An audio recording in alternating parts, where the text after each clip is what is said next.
Halo teman, inilah 4 komitmen OJK dalam pengawasan pinjaman online. Nah, kita tahu OJK sebagai lembaga yang mengatur keuangan terutama pinjaman online, ini juga mengawasi terus yang namanya pergerakan pinjaman online. Dan berikut adalah 4 cara mereka mengawasi pinjaman online. Yang pertama adalah menerbitkan regulasi atau aturan pinjaman online, seperti dituangkan dalam aturan OJK nomor 10 POJK 5 tahun 2022 yang mengatur tentang hak dan kewajiban pinjaman online itu seperti apa, bisa teman-teman baca sendiri. Dan juga ada POJK nomor 19 tahun 2023 tentang sanksi administrasi jika umpamanya developer melanggar aturan OJK. Jadi jelas ya teman, jadi banyak sekali regulasi atau pasal-pasal yang menyangkut pengawasan pinjaman online oleh OJK dan sudah diterbitkan semua. Teman-teman bisa baca saja di web resmi OJK, itu banyak sekali pasal yang menyangkut tentang ini agar teman-teman lebih paham. Itu yang pertama ya teman. Untuk yang kedua adalah memantau dan mengawasi pinjaman online yang terdaftar dan berizin. Nah, sekarang ada 97 pinjaman online yang terdaftar dan berizin di OJK. Jadi fokusnya cuma mengawasi yang 97 pinjaman online tadi ya teman. Untuk yang lainnya mereka tidak mengawasi karena tidak berizin.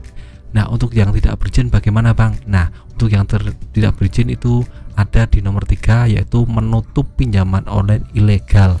Nah, sekarang sudah ditutup sekitar 500-an pinjaman online teman.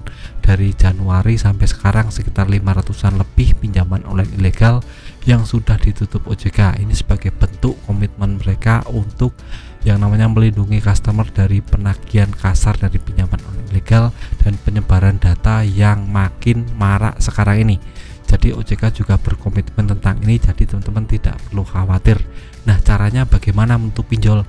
Nah, pertama mereka mungkin akan langsung memblokir rekening pinjaman online. Nah, ini rekening biasanya untuk pembayaran pada saat kita sudah melakukan pencairan. Itu rekening untuk bayarnya langsung dihapus oleh OJK, jadi kita tidak perlu bayar karena rekening pinjaman online ilegal itu cepat sekali dihapus oleh OJK kalau sudah terdeteksi, jadi kita tidak perlu bayar ya teman. Itu yang pertama. Untuk yang kedua, melakukan penggerbekan massal di kantor-kantor pinjaman online ilegal. Nah, banyak sekali kasus di koran media sosial, banyak sekali OJK sama polisi itu menggerebek kantor-kantor pinjaman online ilegal.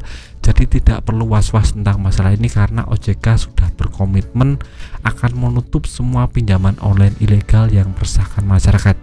Dari bunganya sangat tinggi, belum lagi keancaman developer, penyebaran data itu sangat masif sekali. Jadi kita tidak perlu khawatir tentang ini karena OJK sudah melindungi kita.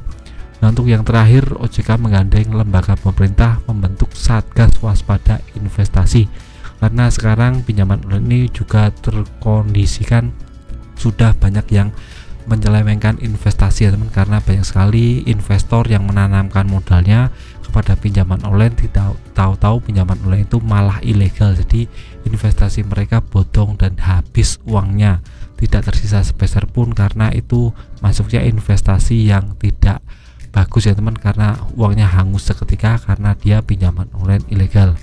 Ya saja 4 komitmen OJK dalam pengawasan pinjaman online. Semoga ke depan OJK lebih tegas lagi kepada pinjaman-pinjaman online yang nakal dan melanggar aturan ini dan lebih membuat kita lebih tenang ke depannya. Nah, video singkat dari saya, semoga bermanfaat. Tetap semangat kehidupan lebih baik.